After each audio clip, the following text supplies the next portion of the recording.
to Kangaroos, the podcast. Rachel, it is really good to see you. Welcome to the party today. Want to jump right in? Absolutely. What do we have today? Okay, first off, it's not food related. So I think that might be the first time in our podcast history that this is not food related, making this momentous. Okay, if you could turn yourself into any animal, what would it be and why? I know this answer, but we're going to let everyone else know. You think you know. I have a fond affection for bears. I really like bears. I went to Baylor. They are the Bears. One quick fun Baylor story. It was the summer after my freshman year of college, and one of my friends was in charge of caring for the bears there. We have 2 bears on Baylor's campus. And that summer, he received a new cub. And so he let the cub live in his apartment for the first few months. It was tiny. Think puppy. A bear is just like a puppy until it is not. And so I would go over to his house and we would play with the bear and feed it apples and just kind of roughhouse with a bear. And then fast forward maybe a year or 2 later, and the trainers teach the bears how to do, put the bear paw up and do sick 'em bears, and you can go and get your picture taken with the bear. And so I go into the bear pit, and Chance, the bear, puts his paw up for the picture, and I just walk over and I give him a high five. And at that point, he swats at me, and I'm like, nope, you are now a bear. You are no longer this cute little cub, little puppy that I used to play with. You may or may not remember me. Is he playing still? I don't care. You're a grown bear. So there you go. I like bears. What would you be? I was just thinking of all the ways that could have gone very poorly, but I'm glad that you're okay. Oh, thanks. So, welcome from being alive from that. Okay. I would be a dolphin because I love the beach, one, but they're really smart. They're fast. They have friends. They have their own little language. But they're also really tough. Like, they can take out a whale or a shark if they have to. So it's like, why not? Dolphins are awesome. And they're funny. Like, all good things. Like, those are all great qualities. I think you have friends, and you are fast, and you are tough. Great qualities. Great qualities of Rachel. Well, that's kind. So my spirit animal is a dolphin. I would also live in the water if I could. Maybe not at the beach. I'd live at the beach.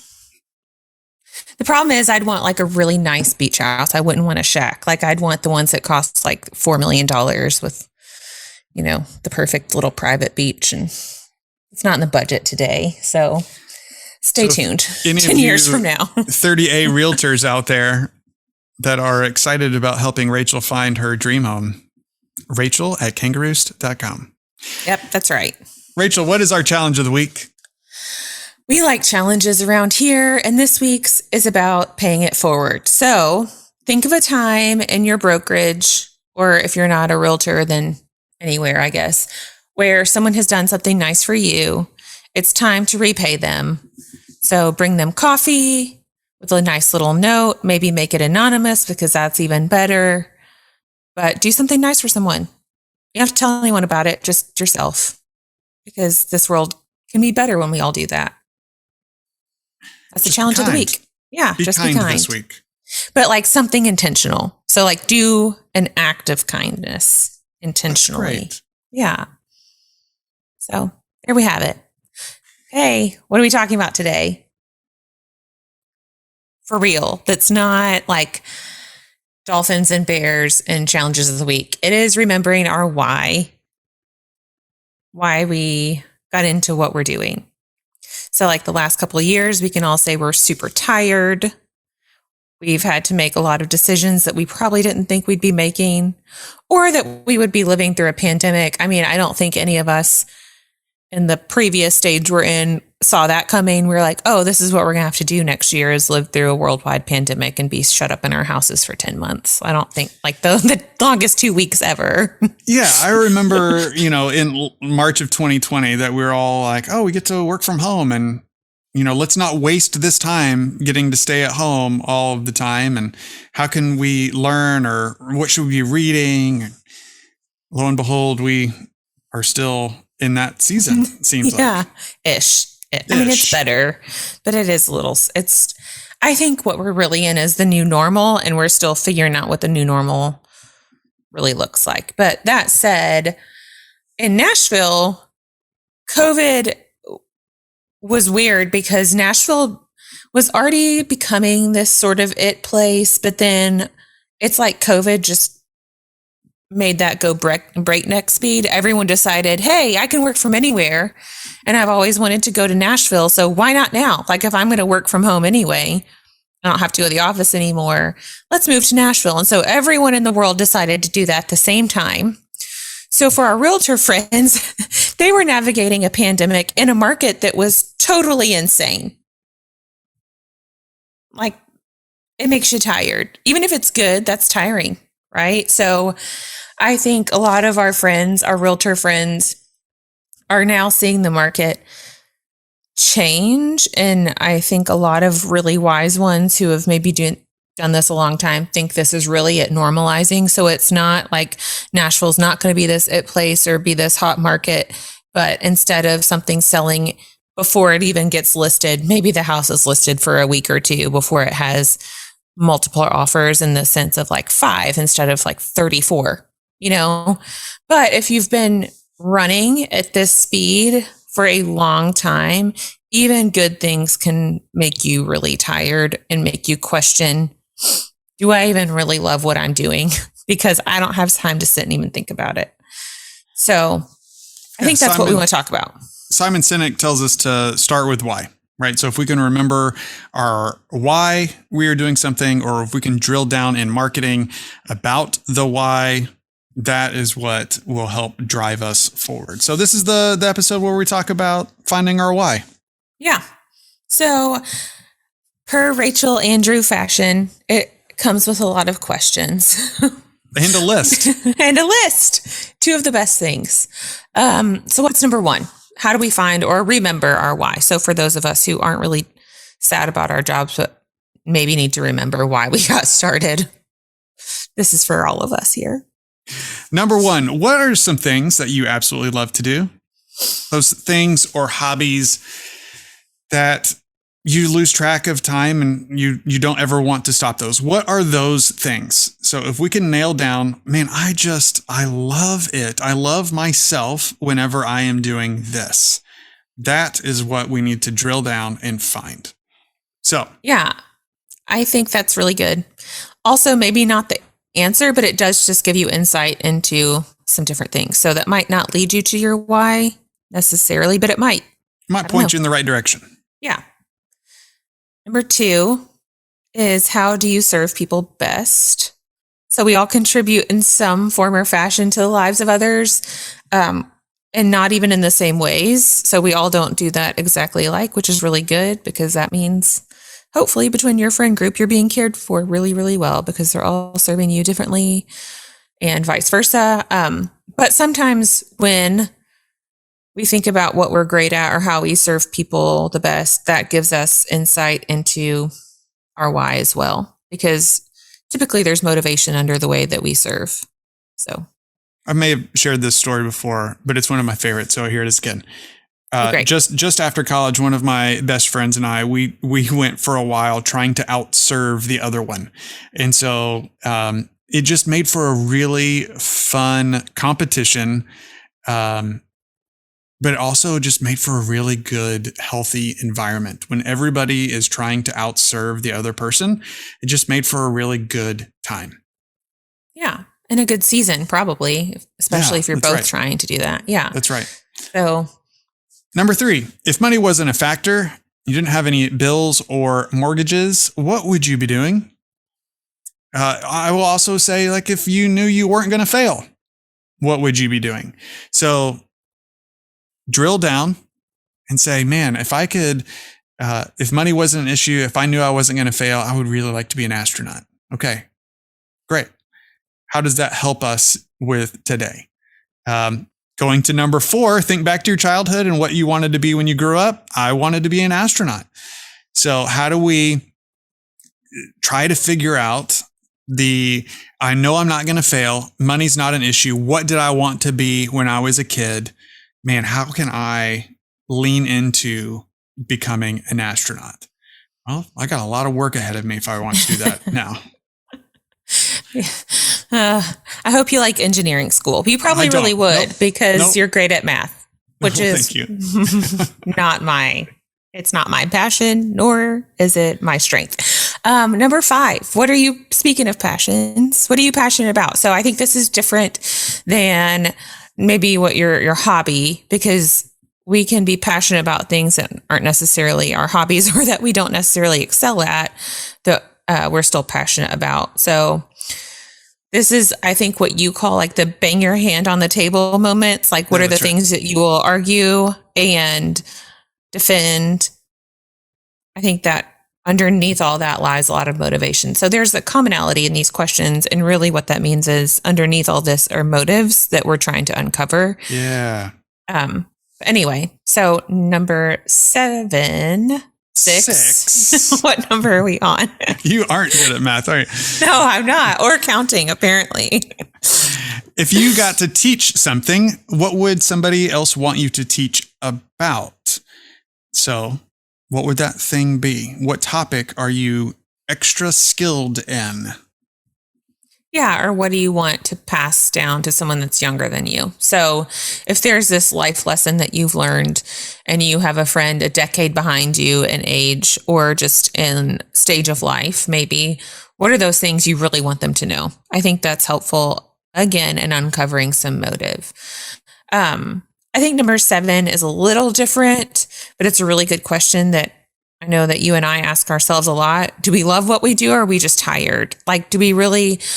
Is the why we're questioning our why, is it because we're tired, or is it because we really don't like it? And I think really spending time thinking about that is helpful, because the grass is always greener when you're not standing in the yard. Like when you're looking from another person's yard 50 yards away or whatever, the grass looks green a lot of times. And then you walk up to that yard and you're like, oh, they've got dirt patches and brown spots in this yard too. Like, it's not always what it's there's just a different set of problems maybe. And so we can think, we're done with this, we're tired of this, and we want to move on. And I want to be a doctor instead of marketing.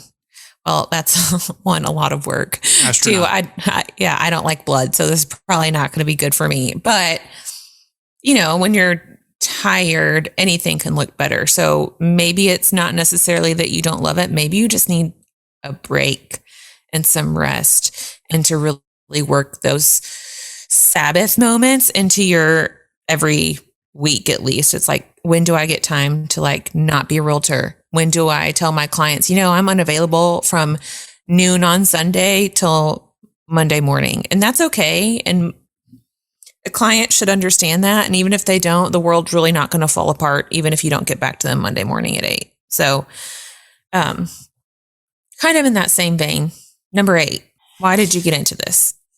Yeah. When you very, very first started, what were your initial goals? This is part of the introspection and retrospection. What did you want to do? What did you want to accomplish? And did you reach any of those goals? Have you set new goals? Have you taken the time to celebrate winning or celebrate hitting the goals that you did hit? So let's figure out why you wanted to do it initially. Yeah. Sometimes the way that we can do that is actually number 9, and it's talking with a friend or mentor who knows you really, really, really well. So by know you, I mean knows your life outside of work as well as your work. Sometimes those people are hard to find, but those are really the treasures in our friendships, because if they can understand all these parts of your life circle, then it's easier for them to see where there's gaps or tell you where you might be overreacting or not reacting, or that your stress that you feel at work is really because of something going on in your family or vice versa, So having those people that know you really well is helpful. I want to camp out here for just a second. I 100% agree. Talking it out with a friend or a mentor. If you don't have a friend or mentor that you can talk to, find one. You have to be able to have somebody that you can be vulnerable with, that knows you inside and out. I'm going to paraphrase this quote. The measure of a man is I'm going to look up this quote. Yeah, I know the quote you're talking about. It's basically the measure of a man is basically all of his friends added up, or the people he spends the most time with. Is that what we're saying? Here it is. You ready? You ready for this? Yeah. I looked it up. A man's friendships are one of the best measures of his worth. Charles Darwin. A man's friendships are one of the best measures of his worth. And so why are we going through this whole life without friends? And so find your friends, enjoy them, be real with them, and then realize that, man, that your friends are what make this so much more special. So much more special. And or mentors. I have coffee with guys a lot. This one guy in particular I had coffee with this morning.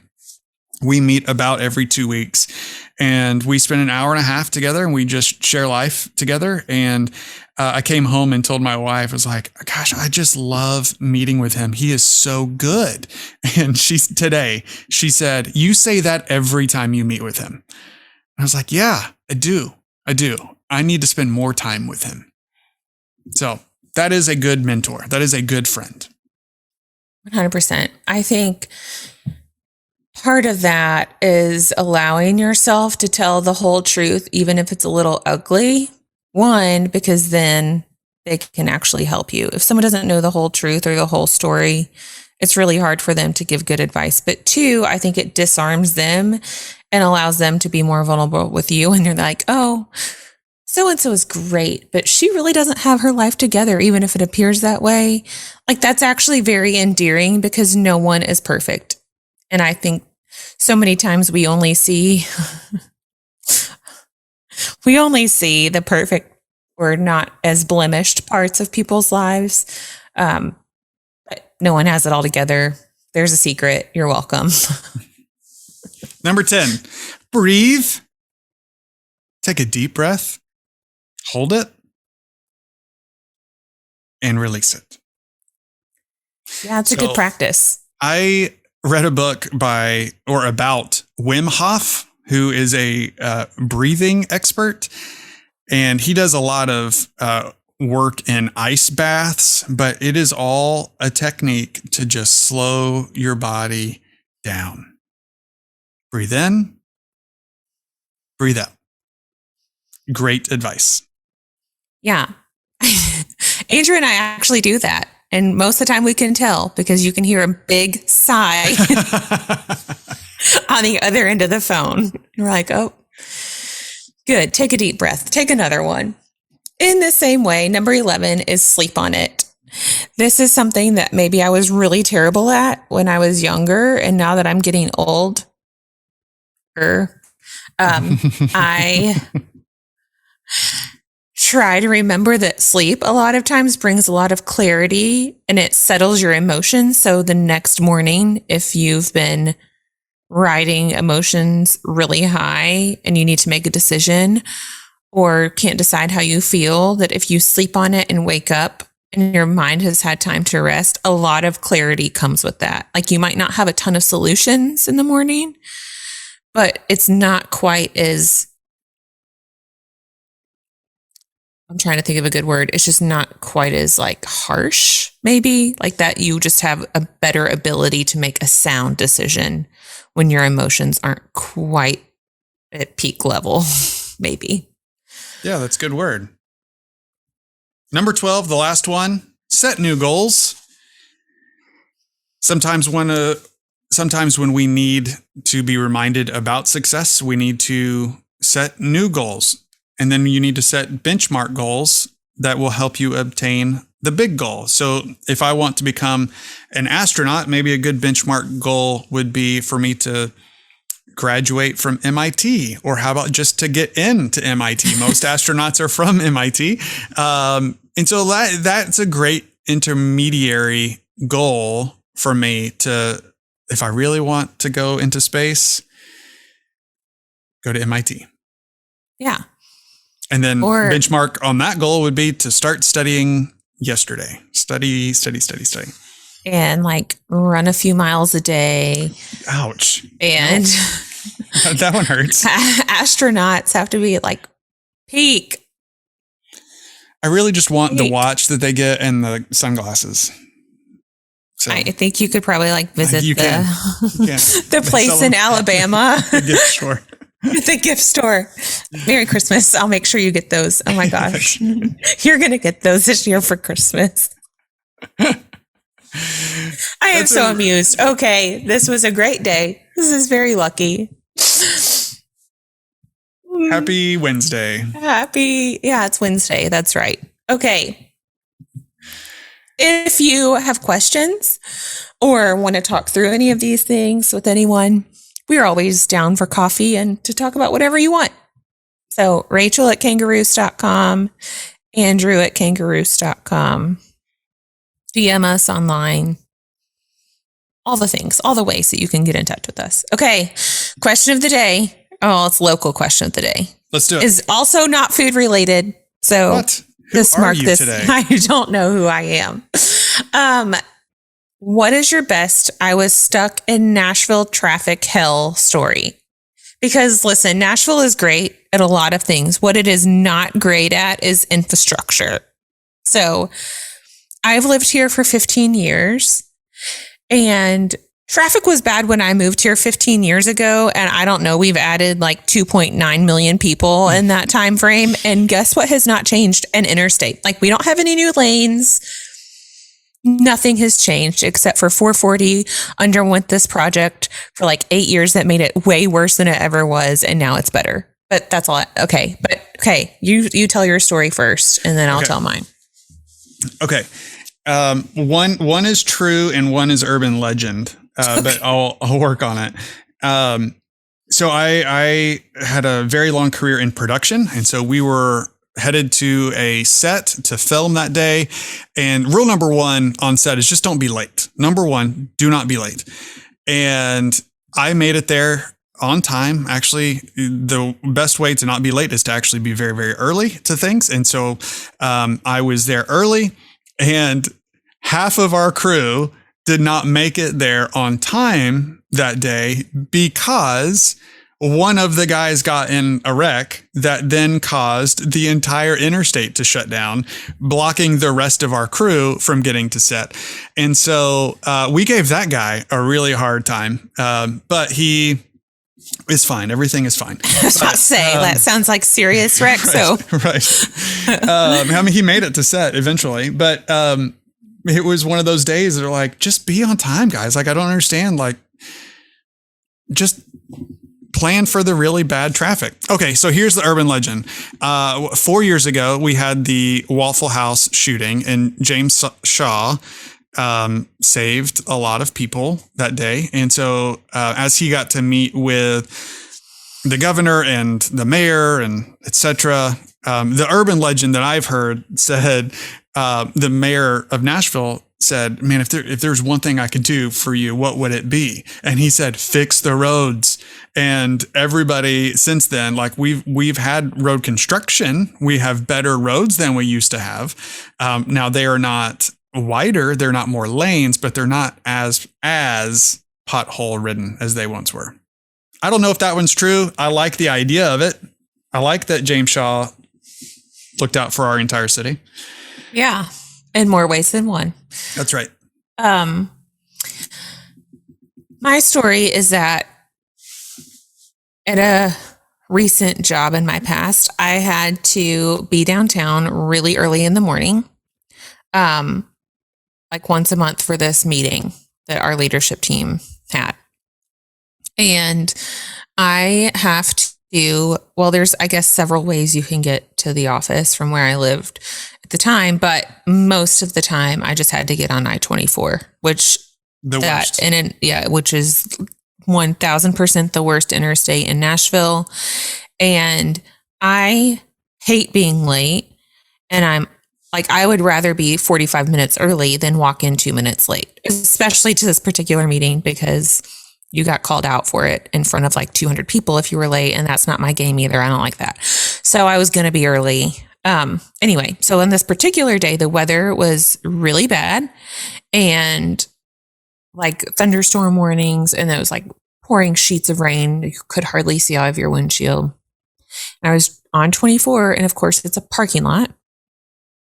I don't know what was happening ahead of me. It might have just been normal and like no one was moving, because we just tend to do that here. Or if there was an accident, I don't know. But I sat there for like 10 minutes in this one spot. And then all of a sudden I like look around and notice that the sky is like a weird shade of green. And I thought to myself, this is not right. I've grown up in Tornado Alley, like most of my life, have been pretty close to tornadoes a few times. So like familiar with what the sky looks like and what happens. And I'm sitting there thinking, one, I'm not making it to this meeting on time, if at all, because I have not moved for 10 minutes. Two, where do I go right now? So like as I'm having that thought, the like emergency broadcast thing, the like weird sound comes over the radio, and I was like, oh, this really is a tornado. And I was like, but Davidson County is really big. The likelihood of it being right here is very slim. And sure enough, like my phone starts ringing, and it is my husband, who's like, where are you right now? And I'm like, I'm on 24. He's like, yeah, I realize, but where? And I told him, and he was like, oh, that is where they have spotted a funnel cloud. Mm-hmm. And you probably should think about getting off the interstate. And I was like, I'm in the far left lane in a parking lot. Like there is no moving anywhere. And he was like, well, what are you going to do? I was like, no idea. I guess I'm going to see what happens when you're in a car during a tornado, because like that is my option. So it was fine. Obviously, I'm here. I didn't get blown away. I did see the funnel cloud that just had not dropped out of the sky yet. So I watched it cross the interstate in front of me, like not like right in front of me, but it was close enough to where I could see it, far enough away to where I was like, if it drops now, I feel bad for those people, but I think I'm far enough away. And but then I was like, what would you do? This is why it's a problem that traffic cannot move. Like we were a parking lot. I could have probably ran to work faster than I made it that day. I think I made it completely after the meeting, which it's a terrifying story. It is, but it's my traffic story and why we should have more lanes on all interstates. We should have more lanes for tornadoes. We need a tornado lane. We do. We need an exit for the tornado. I just don't know what I would have done, and I still don't know what to do. So I'm sorry that I don't have good advice or things that you should be doing. Apparently, you're not supposed to go under overpasses anymore. I heard that. I thought that was a thing. So if that's a bad idea, don't do that. If you have advice on tornadoes. Yeah. And what you do if you're stuck in traffic on the middle of the interstate. Let us know what we're supposed to do so that we can be safe the next time it happens, which is likely since the interstates haven't changed. Now. Yeah. Well, thanks for listening. Thanks for being with us, Rachel. If you will rate and review this podcast, we would love it. But even more than that, would you share it with your friends? Share it with your realtor buddies. Let them in on the secret goodness that you have found in the Kangaroost podcast. Also, if you want to go ahead and sign up at kangaroost.com, $65 a month, we will get you a month's worth of Share Squares that day. Rachel, good to see you. We'll see you next week. See you next week.